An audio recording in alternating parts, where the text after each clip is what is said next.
Frères et sœurs bien-aimés dans le Seigneur, nous célébrons aujourd'hui le quatrième dimanche de Pâques. En ce quatrième dimanche, le Seigneur Jésus-Christ se présente comme le bon pasteur, comme le bon berger. Il est bon pasteur et il connaît toutes ses brebis, chacune par son nom, et chaque brebis doit s'efforcer aussi de connaître son pasteur, d'écouter la voix de son pasteur et de le suivre. Il est un pasteur, pas à la manière du monde, mais un pasteur selon la volonté de Dieu le Père lui-même.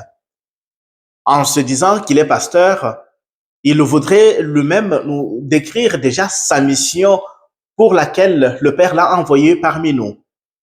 Il est venu pour que les brebis aient la vie et qu'ils aient la vie en abondance.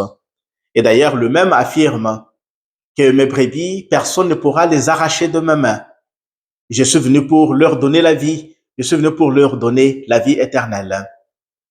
Et donc, chacun de nous se reconnaissant une brebis dans les mains de notre Dieu, dans les mains de notre Seigneur Jésus-Christ. Nous devons chasser toute peur de notre vie. Nous devons chasser tout ce qui peut être pour nous motif d'éloignement de notre pasteur, tout ce qui peut boucher nos oreilles pour ne pas entendre la voix de notre pasteur.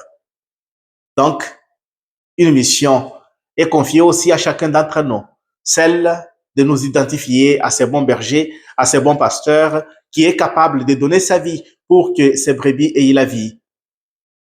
Et en ce dimanche, la deuxième lecture de manière particulière, elle nous invite encore davantage à pouvoir former des communautés où chacun d'entre nous est appelé à reconnaître aussi dans la figure de ce bon pasteur l'agneau de Dieu, l'agneau immolé, l'agneau qui est sacrifié pour que le monde entier ait la vie éternelle. Nous le proclamons chaque dimanche en disant, voici l'agneau de Dieu, voici celui qui enlève le péché du monde. Et donc, le Christ, en tant que pasteur, il se présente en même temps aussi comme l'agneau qui nous sanctifie, qui nous purifie, qui nous libère du péché, car il joue les deux rôles.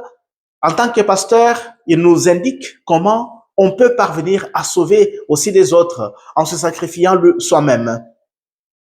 Il a donné sa vie pour que nous ayons la vie en abondance. Il a donné sa vie pour que nous formions un seul corps et un seul esprit. Et Dieu merci, depuis le vendredi, depuis d'ailleurs le jeudi, le Seigneur a béni son Église en lui confiant un pasteur selon son cœur. Après 2 jours de conclave, de pères cardinaux, nous avons prié longuement pour que l'Esprit Saint agisse en eux, pour que l'Esprit Saint se choisisse parmi les enfants de Dieu, celui qui pourra être le successeur de Pierre. Et voilà, le Seigneur a exaucé nos prières et il nous a donné le pape Léon XIV comme successeur de Pierre.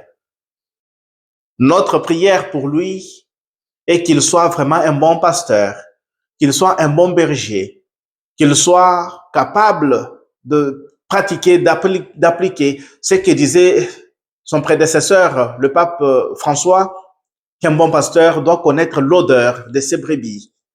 Un bon pasteur ne doit pas s'enfermer dans un bureau, mais il doit sortir pour aller à la rencontre de plusieurs brebis que le Père lui a confiées. Et d'ailleurs, en réalisant la vie de l'actuel pape, nous pouvons voir qu'il répond vraiment déjà à cette attente du peuple de Dieu par le fait que son ministère d'évêque, de cardinal, il a exercé tout en étant plus proche des gens, plus proche des plus démunis. Nous lui souhaitons un bon ministère pétrinien et nous demandons au Seigneur de continuer à remplir son cœur de sagesse, de son esprit, pour que le troupeau que le Seigneur notre Dieu lui a confié à travers le monde entier puisse être guidé sur le bon chemin, sur le chemin de la vie, sur le chemin de la joie. Que Dieu bénisse continuellement son Église et continue encore à susciter des vocations à la vie consacrée, à la vie religieuse, à la vie sacerdotale. Car en ce dimanche, nous célébrons aussi le dimanche de vocation. Que ceux qui sont déjà en formation profitent bien de ce temps qui ne reviendra pas, mais pour que plus tard, ils sachent discerner, ils sachent mettre en pratique tout ce qu'ils ont acquis par beaucoup de sacrifices, par beaucoup d'abnégation, et que le Seigneur fasse en sorte que dans sa moisson, les ouvriers ne puissent pas y manquer. Que Dieu bénisse encore ceux qui hésitent à répondre à son appel, qu'ils sachent que comme Jonas, le Seigneur, quand il a déjà confié une mission à quelqu'un, il ne peut jamais l'abandonner, il ne peut jamais laisser cette personne fuir ou aller plus loin de lui sans qu'il n'ait accompli la mission pour laquelle il l'a placé au milieu de nous.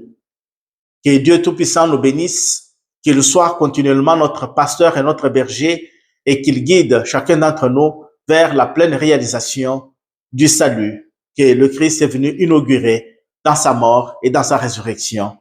Bon dimanche.